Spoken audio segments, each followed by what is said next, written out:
গত বছর জুলাই মাসে আত্মঘাতী হয়ে মৃত্যু হয় মেয়ের এবং এবছরে জুলাই মাসে মেয়ের মৃত্যুবার্ষিকীতেই শোক সামলাতে না পেরে নিজেদের শেষ করে দিলেন বাবা মা।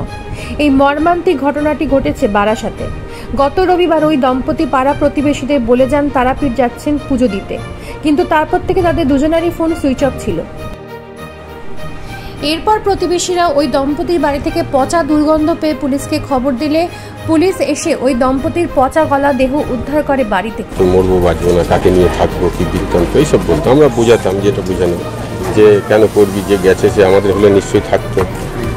এই যাই হোক, এইসব নিয়ে হচ্ছে। এই বছর এই মাসটাই মরেছে মেয়ে। আমাদের বাড়ি ছিল রবিবার রাত্রে, তো বলছে তারাপীঠে যাবো ঘুরতে। আমি যে ঘুরতে যাবি, বলছে হ্যাঁ দুদিন যাই, মন মেজাজ ভালো না, ঘুরে আসি। তাও ঠিক আছে যা। তাহলে সোমবারে আমি ফোন করেছি 11টা-12টার দিকে। আমি বললাম কোথায়, বলে তারাপীঠ। আমি বলছি রিনা কোথায়, আমার শালি। তা বলছে যে এরকম স্নান করছে। তা আমি বলছি তোমার কবে আসবি, বলছে ওই আমি পরের দিন, মানে রাত্রে গাইতে উঠছে, মানে সোমবার করেছি, মঙ্গলবার রাত্রে গাইতে উঠছে, এই অবধি কথা। তারপরে আমি ফোন করছি সুইচ অফ, ওর শ্বশুরবাড়িতে ফোন করছে সুইচ অফ, আমার ওয়াইফ ফোন করছে সুইচ অফ। এই তারপরে আজকে সকালে আমাকে একজন খবর দিল যে ঘর থেকে মাছি বেরোচ্ছে। এসে দেখি এই কেস। বারাসাত থেকে নিজস্ব প্রতিনিধি রিপোর্ট, নিউজ প্রাইম বাংলা।